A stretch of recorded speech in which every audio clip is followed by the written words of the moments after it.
Upon reading a comment in my Wondrous Physick video, I was reminded that a lot of specific crystal tiers were actually quite lacking.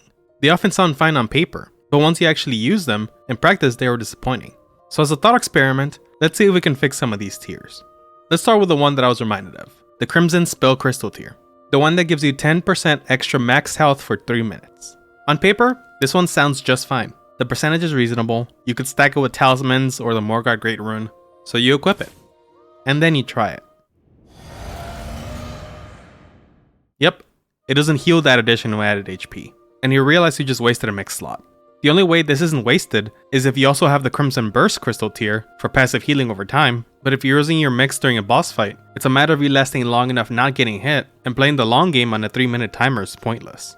I'll be honest and say that I'm of the opinion that health buffs like these don't tend to help much anyway, at least past the early-ish game territory, because you'll only be guaranteed to benefit from this on your first hit. The rest of the boss fight will depend on how many times you are able to top off your health without wasting too much flask healing. And if you're using things like the ritual talismans, it'll just make it harder to reach those.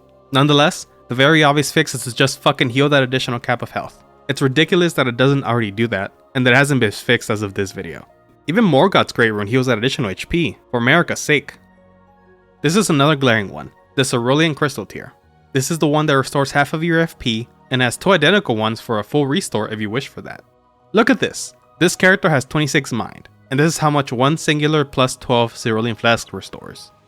That's right, all of it.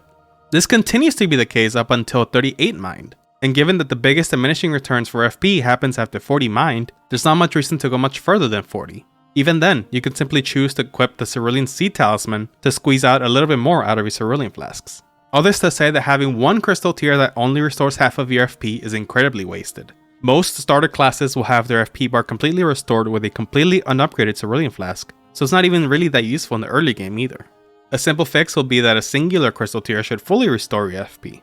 It's still not the best, given my argument from earlier, but at least it'll have uses in incredibly high level characters that have pumped 60 plus points into mind. And the decision might be more tempting if it's simply one crystal tier being used, as opposed to having to blow your entire mix for something that you can do with 1 or 2 Cerulean Flasks. It could mix well with the Cerulean Hidden tier too, if you don't open an encounter with it. That does leave us with a second Cerulean Crystal tier, so why don't we give the spare one a new effect? There isn't a tier that increases your FP cap like the Crimson spell, but arguably the Cerulean Hidden tier is better than any cap increase there could ever be. So why don't we borrow from something that already exists in the game, Starlight Shards. If I could change those two, I would either greatly decrease the number of Starlight Shards you can carry, or just remove them as a consumable item entirely, because they can be really broken if you're playing the endurance game. In theory, the limit of them in the game makes them somewhat okay, but being able to dupe them with online play breaks that. As such, I would like to propose a Cerulean Burst Crystal tier, which would be similar to the Crimson Burst obviously, regenerating FP over time instead of in bulk. If we are leaving Starlight Shards as they are, I think this should certainly be better than them, but should still be balanced. So for instance, we could give it 4 FP regain per second instead of 2, like the Starlight Shards, but give it the same duration of 60 seconds. If I'm allowed to yeet Starlight Shards from the game, we could scale back the FP per tick back to 2, but let it last the usual 3 minutes as most crystal tiers do. That will result in 3 times more FP restored over time than Starlight Shards, but you would have to play cleverly to maximize it. It also restores more FP than a Cerulean Flask restores, being at a whopping 360 FP versus 220 from a plus 12 Cerulean, but of course you'd have to wait for it. Alright, apologies for nerding out there. The rest of the fixes won't require math, I promise. Maybe. One crystal tier that is sorely lacking is the Arcane Knot crystal tier. Although bleed alone can already be really overpowered, Arcane as a stat really gets the short end of the stick, having a very short list of spells and incantations that benefit from it, and generally they're locked behind a lot of progression in the game, so not having many options to raise it temporarily or additionally outside of leveling makes it even more inaccessible. Being able to test things with the knots and talismans is invaluable at times, which reminds me that there's also not an Arcane Heirloom Talisman, but perhaps it can be another video.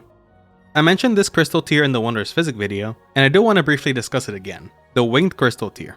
Except by fixing it in this case, I'm actually referring to nerfing it instead of buffing it. As I stated in that video, by giving you a whopping 450% equip load increase, this crystal tier can potentially put you at light roll all the way from over encumbered if you put enough points into endurance, and it's certainly very excessive. I promised I wouldn't do more math, and finding the right percentage increase would require a ton of testing that I can't easily do, and nor would I unless I finally managed to infiltrate FromSoft. Wait, what? So instead I'll simply propose that this tier should only raise your roll speed by 1 stage.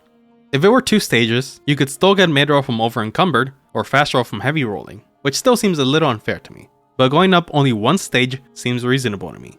You could still min-max it a bit by only just barely getting heavy roll, then chugging for a mid-roll or something. The only thing that might interfere if it's implemented the same way as the current game is if you were to mess with the equipment after chugging. If it adjusts dynamically, it wouldn't matter much. If you decide to put on heavier armor, you would just go down a notch anyway. If it was static and you got fast roll, then got heavier gear, and kept fast roll, then we'd be back where we started. But anyway, doesn't matter. I don't work for FromSoft. Yet. The Windy Crystal tier is a curious one, the one that gives you additional invulnerability frames during rolls. For PvE purposes, it's probably good enough, though admittedly I'm not aware of it being a commonly used tier, but the PvP side is where I'm very torn. Damage absorption nerfs is something you generally want to avoid as an invader, as taking even something as low as 10% more damage can add up a lot when fighting 3 people, and especially so if you're playing the endurance game. But at the same time, lowering the absorption too much would make it too OP, as 3 minutes is more than enough for an invader to get the job done, especially if they have extra iframes, potentially making the encounter more annoying for the host and summons. So I was left in a bind, but here's what I came up with. Since after a certain patch of Elden Ring, PvE and PvP numbers can be tweaked independently without affecting the other. So for example, a spell can be tweaked to do a certain damage in PvE, but if it hits an opponent in PvP, it could do a different value. So an easy implementation would be that the percentage of damage absorption is lowered to 5% from 15, but the iframes you get is also decreased. Let's say about half or so, still for the 3 minutes. That's for one that could be implemented easily as the game functions now.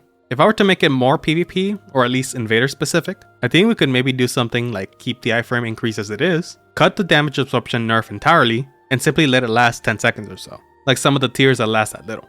For invaders that could be worth in some situations, but who knows. For hosts and their friends, it could stay the same since the damage absorption taken from one invader or one boss shouldn't be much different. People still rock the Sorcios fine in PvE and such. The last tier I want to look at is the Purifying Crystal tier, the Moog attack one. Obviously this has its use, but isn't it kind of a waste that this doesn't save you from one bleed proc in any other situation? Or perhaps as many as 3, given how the attack works, blocking 3 bleeds completely. Maybe it would work well with 3 blocks outside of that too. Again, given how overpowered bleed is, both in PvE and PvP, I don't think it would be too bad. It'd almost be like an anti-meta in online play, and the red bubble is already a very clear indicator to the opponent that their bleed won't work. Of course, this would also need to negate the bleed stagger, otherwise it wouldn't be too much better, but I think that's all fair. Hire me FromSoft.